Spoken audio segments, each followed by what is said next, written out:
Please. I just want to take a quick moment just to thank you for actually coming down and spending a bit of time and actually hearing the concerns of the community. Thank you for having us. No problem at all. I've been active in this local area for quite a few years now, probably over 10 years, and I've had a lot of interaction with the youth. I've just finished my university degree as well.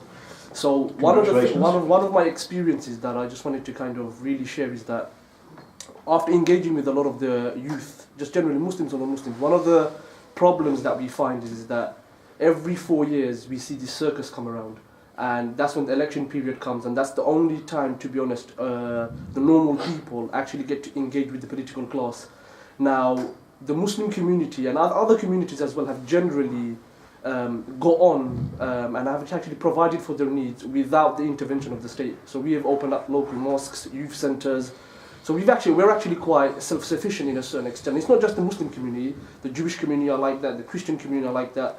So why is it that if there's only going to be engagement after 4 years, why is it that the Muslim community really needs to engage in this political fiasco when actually we're very self-sufficient and actually we can do a lot of things? I mean, I know obviously the state is getting involved a lot more into the thoughts and beliefs of minority communities, especially the Muslim community.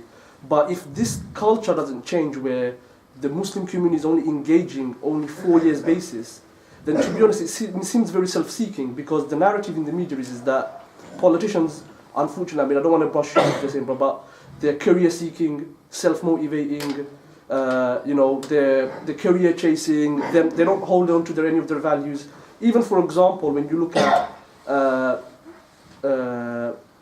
Nick Clegg, he made the promise of the university fees. Yeah. See, there's nothing holding an MP to fulfill the promise. So you could promise the world to us. Yeah, you could literally promise Newham, Bilal Mosque, the local youth, the whole world, but we have nothing to hold you against. Yeah. So why is it that the Muslim youth will engage on that basis? Let me have a go at answering that. I mean, first of all, I think you're absolutely right about Nick Clegg. And, you know, the terrible thing about what the Lib Dems did at the last election wasn't just that it made the Liberal Democrat Party very unpopular, because they deserve that, but it's given, especially to a very large, and I made this point or touched on it right at the beginning, for a very large number of young people who really put their hopes in the Liberal Democrats at the last election, they now just feel that politics is an utter waste of time, and they're not going to be.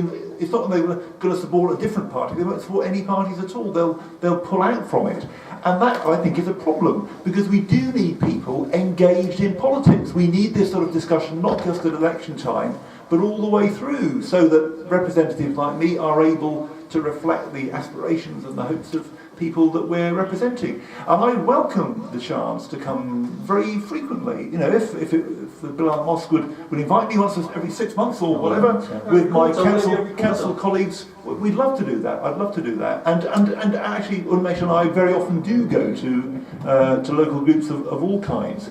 So, I mean, I wasn't quite sure whether you were suggesting that maybe the community ought not to get involved even at this sort of extent in election time, or whether you were arguing we should be doing this much more often between elections. If your argument is the latter, I agree with you. I think we should. I think the point is that there is a general political apathy within the UK generally. If you think about, I think it was 65% of the voting population turned up at the last general elections, and I think the numbers have been decreasing. Well, and the Muslim community is just a part of that. That is true amongst young people, and this is one of the problems. Old people vote, young people don't.